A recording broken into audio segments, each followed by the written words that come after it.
జై జై మాదిగా పట్టింది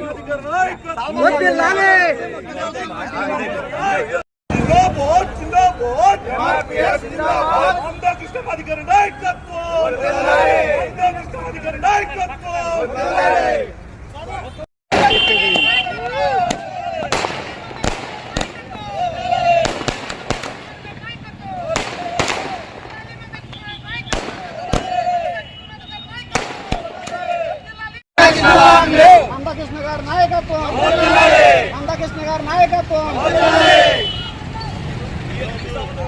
ఒక మాన్యశ్రీగా వెలిగినటువంటి మందాకృష్ణ మాదిగ గారికి ఈరోజు మనం అందరం మన మాదిగ జాతి యావత్తు కూడా రుణపడాల్సిన అవసరం ఉందని చెప్పి సందర్భంగా తెలియజేస్తున్నాం. సుదీర్ఘ ఉద్యమ పోరాటంలో 2004 నుండి అనేక ఉద్యమాలు చేసినాం. ఈ ప్రాంతంలో ఎంఆర్పిఎస్ అంటే ఏంటో మాకు కూడా తెలియని పరిస్థితిలో కూడా, అసలు ఎంఆర్పిఎస్ అంటే ఏంటో కూడా తెలియని పరిస్థితిలో కూడా మేము మండల ఎంఆర్పిఎస్ అధ్యక్షులుగా నేను కానీ, ఐ కృష్ణ కానీ, సురేష్ కానీ, ఐ శ్రీనివాసరావు గారు కానీ, సామ్యులు కానీ ఇప్పుడు ఈ తరంలో జనరేషన్లో కూడా అందరం ఆ ఉద్యమాన్ని స్ఫూర్తిగా నడుపుకుంటూ ఎంతోమంది స్ఫూర్తిగా ఉండబట్టి ఈరోజు కృష్ణ మాదిగ గారి నడుమ తిప్పని పోరాటం వల్లనే మాదిగలకి న్యాయం జరిగిందని చెప్పి సందర్భంగా తెలియజేస్తున్నాం. ఒకటి, సుప్రీంకోర్టులో 2004లో కూడా సుప్రీంకోర్టు డివిజన్ బెంచ్ కొట్టేయడం జరిగింది. కానీ వెంటగా 2004 నుంచి ఈ రోజు దాకా దాదాపు 20 సంవత్సరాలు కూడా సుప్రీంకోర్టులో పోరాటం చేయడం అంటే మనకంటే శత్రువు బలమైన వాడు. ఆ శత్రువును కూడా ఎదుర్కొని పోరాటం చేసి ఒక జాతీయ స్థాయిలో ఎదిగిన నాయకుడు ఎవరైనా ఉన్నారంటే మందాకృష్ణ మాదిగ గారు అని చెప్పి సందర్భంగా తెలియజేస్తున్నాం. మనం అందరం ఈరోజు మాదిగానే పేరు పెట్టుకొని మాదిగానే పేరు పెట్టుకున్నామంటే అది కేవలం మందాకృష్ణ మాదిగ గారు కల్పించిన అవకాశమేనని చెప్పి ఈ సందర్భంగా తెలియజేసుకుంటూ రాబోయే రోజుల్లో సుప్రీంకోర్టు జడ్జిమెంట్ ఇచ్చింది. ఆ జడ్జిమెంట్ ఏంటంటే రాష్ట్రాలు వర్గీకరణ చేసుకునే అధికారం రాష్ట్రాలకు ఉందని చెప్పి తీర్పు ఇవ్వడం జరిగింది. పేరున్న మాదిగ పెద్దలందరినీ కోరేదంటే మనం సైద్ధాంతికపరమైన వైరంతోనే మాలతో వ్యక్తిగత వైరంతో లేదు. సిద్ధాంతం, ఈ సిద్ధాంతం కోసం చేసే పోరాటం తప్ప మాలలతో మనకు వైరంతో లేదు, మాలలు మనకు వదలలేదు.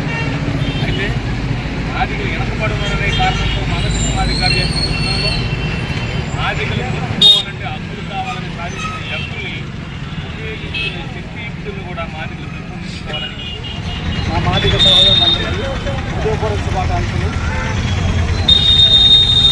తెలిసినంత వరకు నాకు ఇక్కడ 35 సంవత్సరాలు ఉన్నాయి. ఆ ఉద్యమం స్టార్ట్ అయిన దగ్గర నుంచి కూడా నేను మందకృష్ణ మాదిగ గారి ఉద్యమాన్ని ఫాలో చేసుకుంటూ వస్తున్నా. ఆయన్ని ఇబ్బంది పెట్టని పార్టీ లేదు, ఇబ్బంది పెట్టని ముఖ్యమంత్రి లేదు. అప్పుడున్న చంద్రబాబు నాయుడు గారి దగ్గర నుంచి, రాజశేఖర రెడ్డి గారి దగ్గర నుంచి, ఇప్పుడున్న మా కేసీఆర్ గారి దగ్గర నుంచి ఇప్పుడు వచ్చిన రేవంత్ రెడ్డి అందరూ ఇబ్బంది పెట్టారు. ఆయన మీద ఎన్నో అపవాదులు వేశారు, ఎన్నో నిందలు వేశారు. 100 కోట్లు సంపాదించుకున్నాడు అన్నారు, జాతిని తాకట్టు పెడుతుండ అన్నారు. సామాజిక న్యాయం అంటే అందరికీ వారి యొక్క జనాభా ప్రాతిపదికన వారికి సామాజిక న్యాయం జరగబోతుంది. అదేవిధంగా ఎస్టీలు కూడా కేటగిరైజేషన్ చేసుకోవచ్చు. వాస్తవంగా బీసీలకి ఎప్పుడో కేటగిరైజేషన్ ఉందని మీ అందరికీ తెలుసు. ఇప్పుడు ఎస్టీలను కూడా కేటగిరైజేషన్ చేసుకోవచ్చు. ఎస్టీల్లో కూడా ఒక ఉద్యమం ఉంది. ఎస్టీల్లో కూడా ఒక కులమే ఎక్కువగా లాభం పొందుతుందనే ఒక అపవాదం ఉంది. కాబట్టి దానికి కూడా కృష్ణ మాదిగ గారు ఈ రోజుతో దానికి కూడా చరణగీతం పలికి అన్నిటికంటే మన భారతదేశానికి డాక్టర్ బిఆర్ అంబేద్కర్ గారి ద్వారా, మన భారత రాజ్యాంగం ద్వారా మనకు ఒక పెద్దన్న ఉన్నది. ఆ పెద్దన్నే సుప్రీంకోర్టు. ఆ సుప్రీంకోర్టే తీర్పిచ్చింది. మధ్యలో దాన్ని ఎవరు కూడా డిజాల్వ్ చేయలేరు, దాన్ని డిఫెన్స్ చేయలేరు అన్నది. దీన్ని మనం ఒక మాదిగల గొప్పదనమే కాకుండా మందకృష్ణ మాదిగ గారు చేసిందని ఎస్టీలు కూడా దీన్ని గుర్తించాలని, అలాంటి వాళ్ళ త్యాగాలకి మరి ఈ రోజున పరిష్కారం దొరికింది. నిజంగా హర్షించదగ్గ విషయం. కృష్ణమాదిగ గారు నిజంగా జీవితాంతం కృతజ్ఞత తెలుసుకోవాల్సిన అవసరం ఉంది.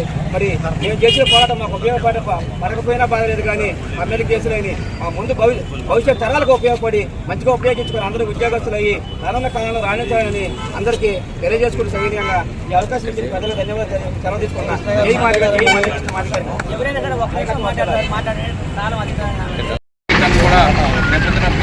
కూడా ఏదేమైనా మనందరం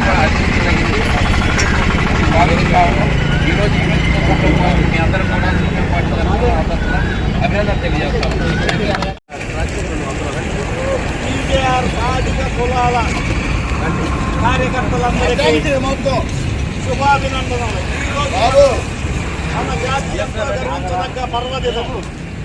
30 సంవత్సరాల అలుపెరగని పోరాటంలో మందాకృష్ణ గారు సాధించినటువంటి గొప్ప విజయం. మనందరం కూడా సద్వినియోగం చేసుకొని మన పిల్లలు ఎవరో డ్రాప్ అవుట్ అవ్వకుండా పాఠశాలలో పంపించి రిజర్వేషన్ ఫలాలు పొందే విధంగా కృషి చేయాలని, ఆ దిశగా మనందరం ప్రయత్నించాలని, అదేవిధంగా భవిష్యత్ కార్యక్రమాలకు కూడా లోకల్లో ఉన్నటువంటి ఎంఆర్పిఎస్ కార్యకర్తలందరికీ ఇక్కడ ఉన్నటువంటి మిత్రులు మన తోటి వాళ్ళందరూ చేయూతను అందించాలని, వాళ్ళకి సహాయ సహకారాలు అందించాలని బీజేఆర్ వెల్ఫేర్ సర్వీస్ సొసైటీ తరఫున మీ అందరినీ సవనీయంగా మనం చేస్తూ ఈ విజయం సాధించినటువంటి మందాకృష్ణన్న మన మనసుల్లో మన గుండెల్లో స్థిరస్థాయిగా నిలిచిపోతాడని, ఒక గొప్ప యోధుడు. మనం చరిత్రలో ఎవరో కంటే మహమ్మద్ వాడేళ్ళ గురించి తెలుసుకున్నాం. ఎన్నోసార్లు అపజయాన్ని ఎదిరించి విజయం కోసం పోరాడేటది. కానీ మందాకృష్ణన్న ఏకంగా 30 సంవత్సరాల పాటు అలుపెరగని పోరాటం చేసి మనకి విజయాన్ని సాధించింది. ఆ దిశగా ఫలాన్ని మనమందరం సద్వినియోగం చేసుకోవాలని కోరుకుంటూ